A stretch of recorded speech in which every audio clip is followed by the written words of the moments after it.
بسم اللہ الرحمن الرحیم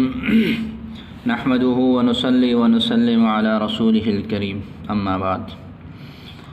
والمراد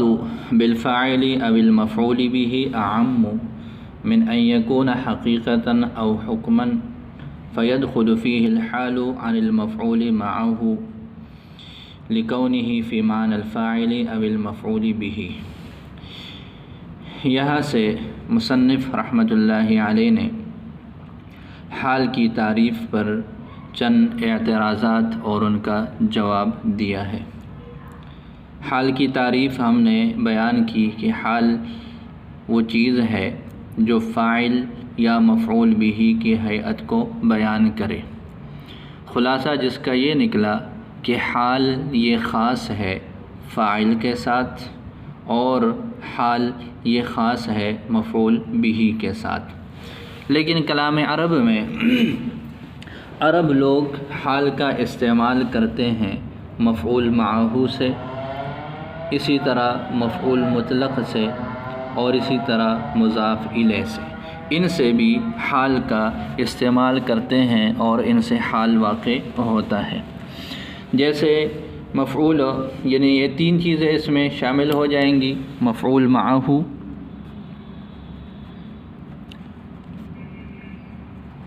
اسی طرح مفعول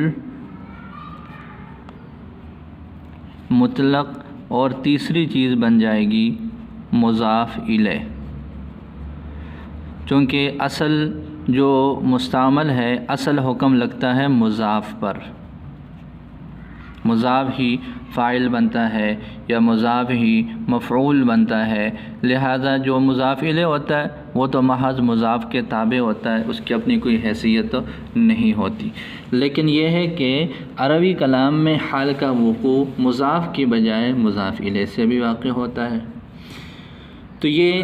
تین چیزوں پر اعتراض ہوا حال کی تعریف سے کہ آپ نے حال کو وہ خاص کر دیا فاعل یا مفعول بھی کے ساتھ، جبکہ حال کا وقوع عربی کلام میں ان تین چیزوں سے بھی ہوا ہے، اس کا وقوع ہوا ہے۔ تو شارح نے ہر ایک کا جواب دیا۔ ابتدائی طور پر یوں جواب دیا کہ جی فاعل یا مفعول بھی عام ہے، چاہے حقیقتاً ہو چاہے حکماً ہو،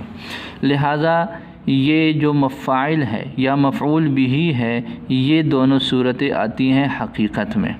اس کے علاوہ جو یہ تین صورتیں آ جاتی ہیں یہ فاعل یا مفعول بھی حکماً آ جاتے ہیں، یہ تین چیزیں اس میں ان کا استعمال ہو جاتا ہے، ان کا شمول ہو جاتا ہے۔ اب یہ کیسے ہوتا ہے، کس وضاحت کے ساتھ ہوتے ہیں، تو شارح نے ہر ایک کو الگ الگ طور پر جو ہے وہ واضح فرمایا ہے۔ سب سے پہلے شارح نے بات کی ہے مفعول کی، مفعول معہ کی۔ جیسے مفعول معہ کی تعریف ہم نے یوں کی ہے کہ مفعول معہ اس اسم کو بولتے ہیں جو واو بمعنی مع کے بعد ہو، اور واو بمعنی مع کے بعد جو ہے وہ پھر معیت کے معنی میں استعمال ہوتا ہے، اور اس کی تعریف میں ہم نے یہ پڑھ لیا کہ جی جب وہ مع کے بعد آ جاتا ہے تو وہ شامل ہو جاتا ہے، مشترک ہو جاتا ہے، مشارک ہو جاتا ہے فاعل کے یا مفعول کے، فاعل کے ساتھ مصاحب ہو جاتا ہے فعل سے، فعل اس سے صادر ہونے میں، اور مفعول بھی کے ساتھ مصاحبت اختیار کر لیتا ہے اس پر فعل کے واقع ہونے میں۔ تو لہذا اس اعتبار سے جو حکم جو فعل کا واقع ہونا یا فعل کا صادر ہونا فاعل سے ہوتا ہے یا مفعول بھی سے، تو یہ مفعول معہ اس کے ساتھ شریک ہو جاتا ہے، لہذا جو مفعول معہ ہے اس کا تو حکم وہی ہو جائے گا فاعل والا یا پھر جو ہے وہ مفعول بھی والا، اس لیے کہ وہ ان کا مصاحب ہو جاتا ہے فاعل کے ساتھ صدور فعل میں اور مفعول کے ساتھ اس پر فعل کے واقع ہونے میں، لہذا اس کا اور فاعل کا معنی تو ایک ہی ہو جائے گا، اس وجہ سے یہ اس کے معنی میں ہی ہے۔ اسی طرح مفعول مطلق ہے، تو مفعول مطلق جیسے اس کی مثال ہے ضربت الضربہ،